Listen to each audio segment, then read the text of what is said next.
Business Club de France des entrepreneurs avec Michel Picot. Bienvenue dans le Business Club de France des entrepreneurs, émission composée exclusivement aujourd'hui de reportages dans nos territoires. Nous irons dans les Vosges, dans l'Aube, en Nouvelle-Aquitaine, du côté de Limoges également. Bref, des histoires d'entrepreneurs, des histoires d'hommes et de femmes, parfois originaux. Et soyez les bienvenus.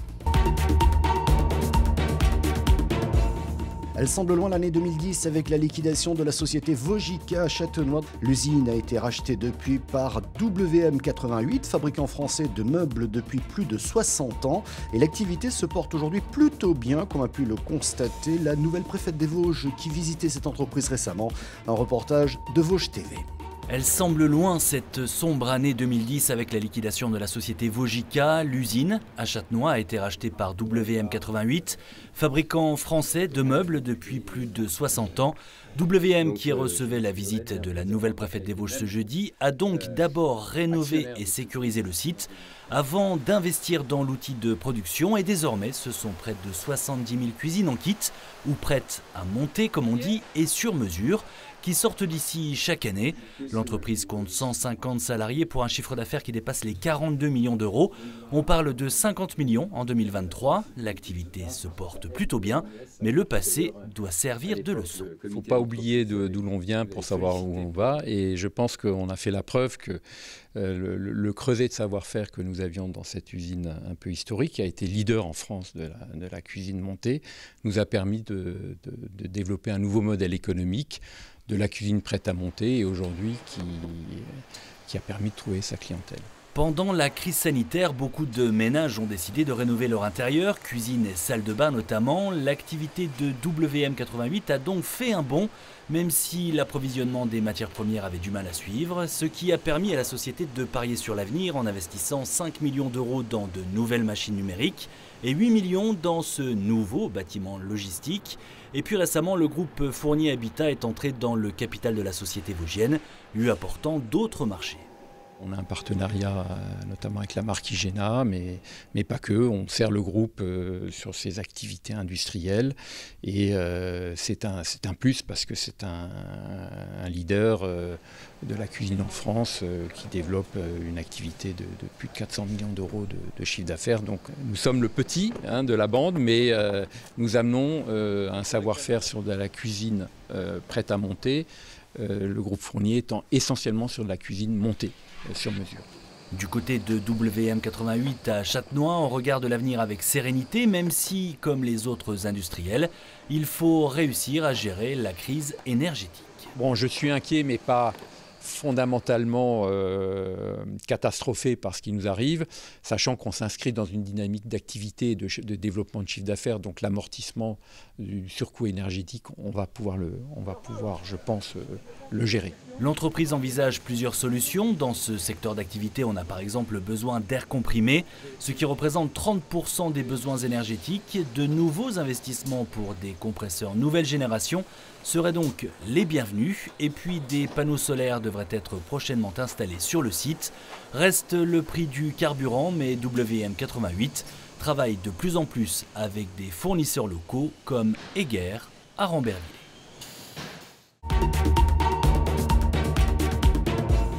Depuis 2011, les ombrières photovoltaïques, des panneaux solaires si vous préférez, couvrent sur plus de 22 000 mètres carrés un des plus grands bassins de pisciculture d'élevage de truites d'Europe. En plus de la production donc d'énergie renouvelable, elle démontre les opportunités de l'agrivoltaïsme face aux problèmes de réchauffement climatique. Nous partons donc en Nouvelle-Aquitaine, précisément à Mésos, dans les Landes, pour mieux comprendre les enjeux actuels de l'agrivoltaïsme. Un reportage de TV7 Sud-Ouest. Ici, on est sur la première vraie centrale agrivoltaïque en fait, de France, qui a été mise en service il y a 10 ans et qui permet de coupler en fait, la production d'électricité avec une production agricole qui, en l'occurrence, est une production piscicole. On dit souvent finalement qu'on a deux activités sur Mésos. On a l'activité d'élevage, mais on a aussi une activité photovoltaïque.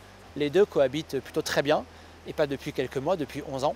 Cette centrale photovoltaïque, installée intégralement sur une structure en bois et qui développe une puissance de 4,2 MW crête, l'équivalent de la consommation électrique de 2000 habitants, offre de nombreux avantages, outre la production d'énergie verte.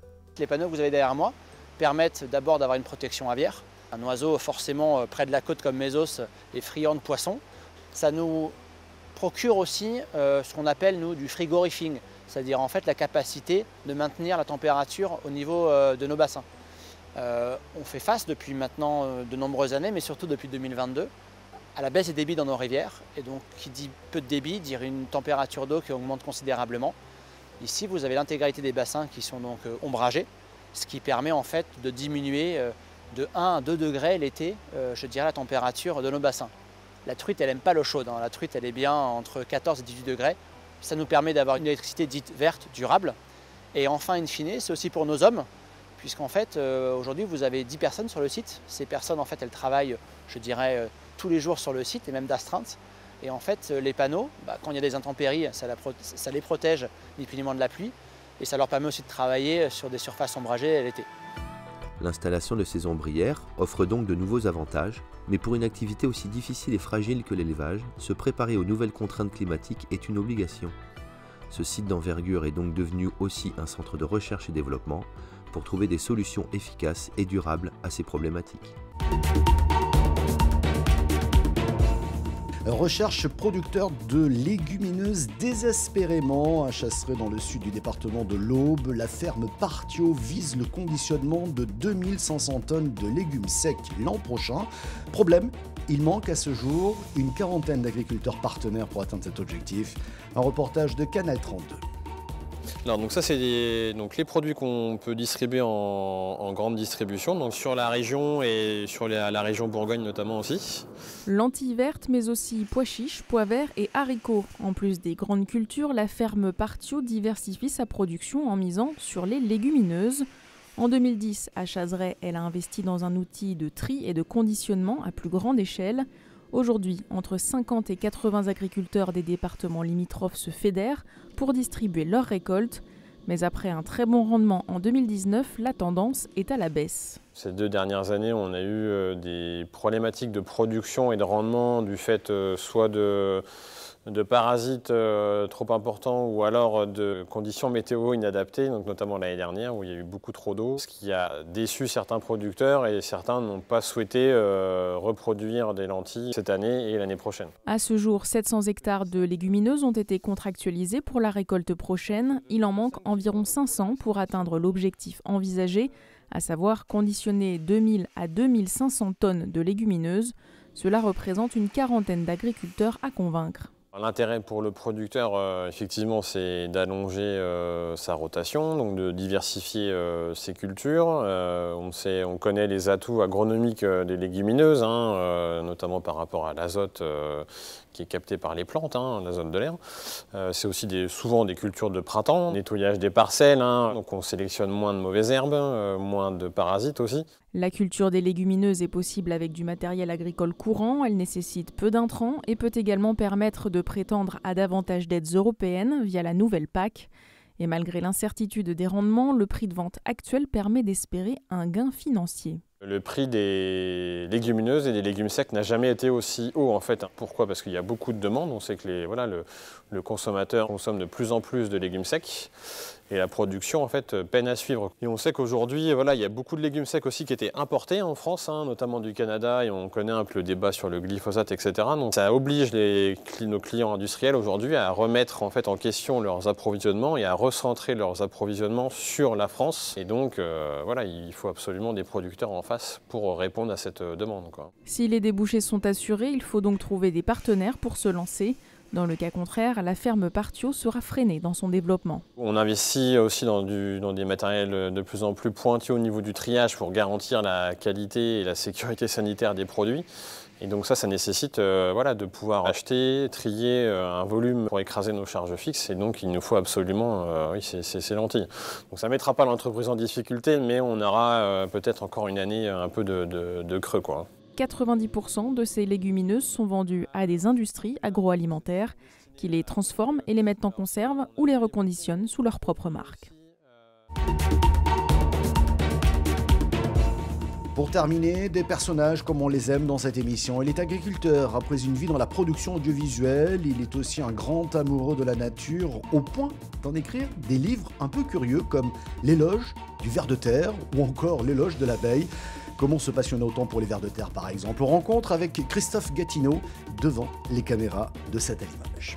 Pas urbain pour un sou, Christophe Gatineau est agronome et auteur. Un peu plus tôt dans sa vie, il a été chef opérateur et réalisateur de documentaires. Fin connaisseur de la terre, il transmet son savoir-faire par l'écrit avec l'éloge du ver de terre chez Flammarion. Il a bougé les lignes de l'essai, transformées au jardin. L'hiver, ils aiment bien... ils aiment bien passer en fait l'hiver dans les racines des poireaux. C'est Darwin qui avait remarqué ça. Et ils aiment bien ces variétés de plantes comme l'oignon, etc. Et en fait, ils têtent les petites radicelles, là, ils les mangent, tout simplement. Mais pourquoi est-ce que le ver de terre est si important dans le jardin? Mais il est si important pour... alors, le ver de terre, notamment le lombric terrestre, pourquoi il est si important? Pour une raison simple, en fait, c'est le seul animal qui est capable de descendre, d'abord qui niche dans les profondeurs. Donc en nichant dans les profondeurs, constamment, il remonte des profondeurs à la surface. Donc il se nourrit bien à la surface, tu vois. Et il consomme la matière organique, en fait. De ce fait, en fait, il mélange, il aère la terre, il la mélange, en fait, ce qu'on appelle ces sortes de laboureurs biologiques, sachant que toute la nourriture qu'il consomme est directement ses urines, parce qu'en fait, un ver de terre, alors ça c'est vraiment un petit haut, mais fait partie des anéciques, c'est-à-dire que normalement, il niche à 1 mètre ou 2 mètres sous terre, ici à peu près entre 80 cm et 1 mètre. Et il a vraiment une chambre, dans le fond. Et ça, on le sait depuis Darwin. Une chambre qu'il aménage et le matin, normalement, il remonte, ou même à cette saison-là, il va être dans les petites racines comme ça, et puis il tête les racines. Il adore il adore en fin de compte comment dire, pas ce goût, cette texture. Tu vois, quand en Limousin, on arrive quand même à avoir de beaux poireaux. Après diverses fortunes dans l'édition à compte d'auteur ou en édition régionale, Christophe, avec l'éloge du ver de terre, arrive chez Flammarion et se trouve récompensé par le succès. Il n'y a pas de recette, mais peut-être une explication. D'après l'éditeur, un autre ton, beaucoup d'humour, et puis une histoire derrière ça, une sorte de dialogue surréaliste en fait, entre un lombric terrestre et l'auteur, donc en l'espèce c'était moi. Et puis beaucoup de recul sur la nature, etc. Voilà, pas de dogme, pas de vérité toute faite. Mais je crois que c'est l'humour qui a payé, tout simplement. Merci d'avoir suivi cette émission qui est disponible bien entendu en replay vidéo sur le site de votre télévision locale, également disponible en audio podcast et aussi sur quelques radios que nous saluons. Merci de votre fidélité et à la semaine prochaine.